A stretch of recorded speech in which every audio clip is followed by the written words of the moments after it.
Hello again. So people used to ask me what photography apps do I have, right? And I have quite a few actually. And do I use all of them? No. And I'm here to tell you why.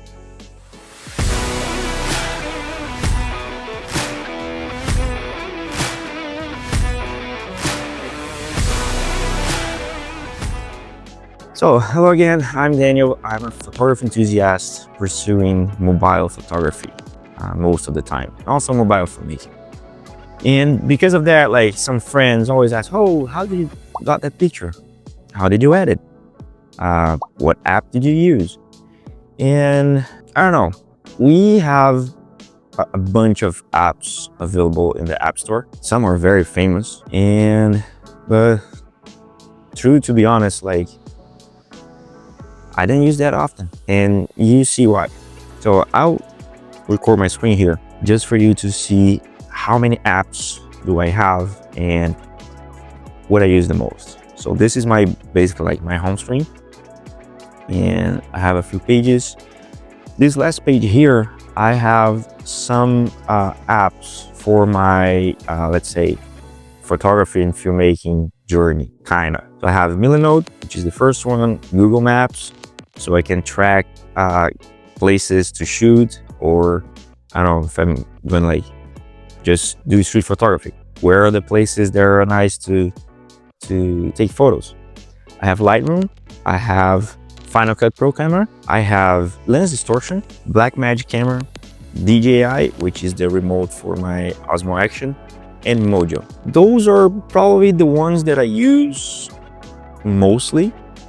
But if I go to my creative folder on iOS, you see that I have a couple other apps. So I have the Freeform, I have Scroll, I have Potensic, which is my drone, I have YouTube Studio, I have Moment app, I have iOS and Google Photos, and I have Aurora, which is to track golden hour, blue hour, those kind of things. And so let's break down a little bit each one of them. First, I have Moment app, which is this black one here. Moment is amazing. You can see here the interface, like a little behind the scenes. And Moment has a great interface.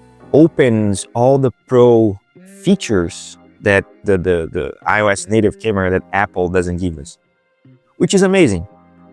But again, I only open Moment app or any other app that allows me to use the pro features if I have time to shoot, if I'm like properly setting up everything, if I'm like in a well-lit environment, if I'm here at home where I'm using like a lot of the control scenarios.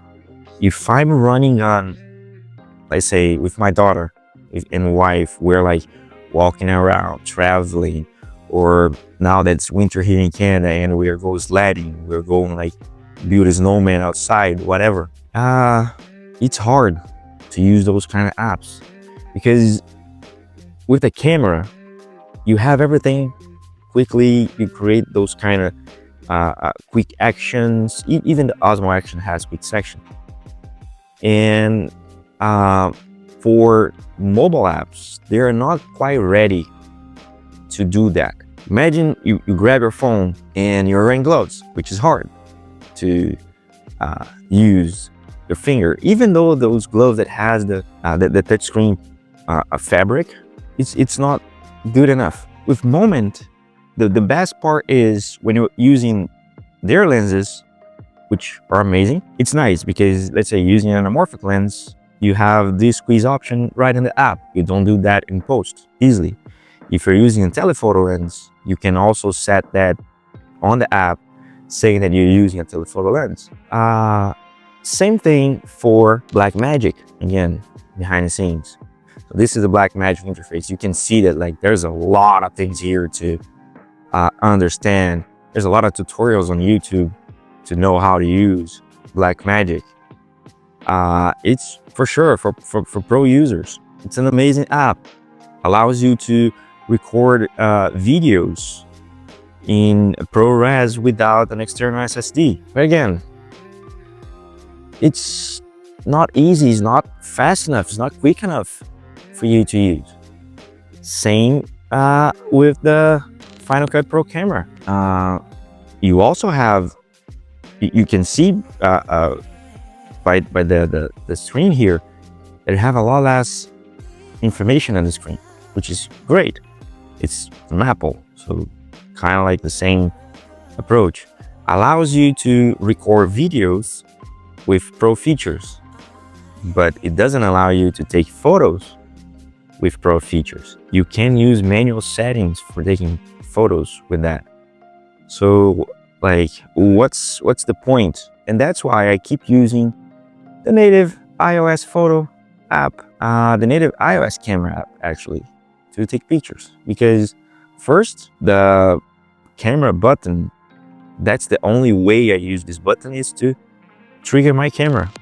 And I have video, I have photo, I have portrait, I have panoramic, spatial. I don't have Vision Pro, so I don't use spatial photo video. Cinematic, slow motion, time lapse. I have everything in one app. Interface pretty easy, simple to use. And again, to be honest, if I'm shooting RAW or even using the photographic styles here, it's pretty much done. Like I shoot RAW most of the time, and then I edit. I don't use lenses. The only thing that I use is filters on my lenses. I used to use a lot of like moment lenses. Now I don't need them. So even if I'm wearing gloves, I just press the camera button here, boom, I'm snap pictures. That quick, that easy. So every time like people ask me, hey Daniel, what app did you use? I say, native camera app. That's it. Like even to record my videos here, YouTube videos, etc. Native camera app, select ProRes, log, plug my SSD, frame the shot, boom, easy. For editing my shots, that's another conversation, because the iOS native camera or iOS photos you can edit, they're limited, very limited. You have a bunch of things that you can edit the images, but nothing beats Lightroom, like nothing. No apps. You have maybe like Snapseed, Luminar Neo, and I don't know, maybe other apps. But Lightroom Mobile is, in my opinion, my personal use, unbeatable, 100% unbeatable. Because it's easy to edit. You can even edit videos now, which I don't do because I use CapCut or DaVinci Resolve to edit my videos. But edit on Lightroom, it's simple, it's quick, it's fast, it's easy. So here's like a funny shot from my wife. I have like presets. I have all the controls, masks, like, again, lots of, I'm not here to create a tutorial for Lightroom. I use lens distortion sometimes to just like add a little like a flare to simulate anamorphic.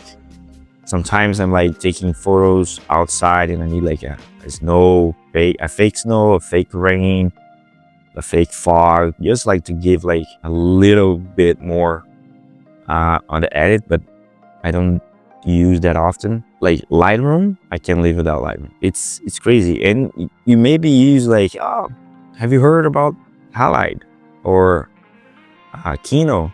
Yeah, sure. Those are great apps, but most of them are like subscription based, or you have to pay, I don't know, $40, $50 for the license, like lifetime access. But if you're like learning or want to do quick shots, quick photos, native camera app, either iOS or Android. Boom, that's it. You don't need anything else. If you have native camera app, Lightroom, good, solid, no need anything else, trust me. So if you got that far to the video, let me know in the comments what apps do you use, or if you want like a more breakdown of the app, like a more kind of like tutorial or review of the apps. Again, don't forget to like the video, subscribe, and catch you guys later. See ya.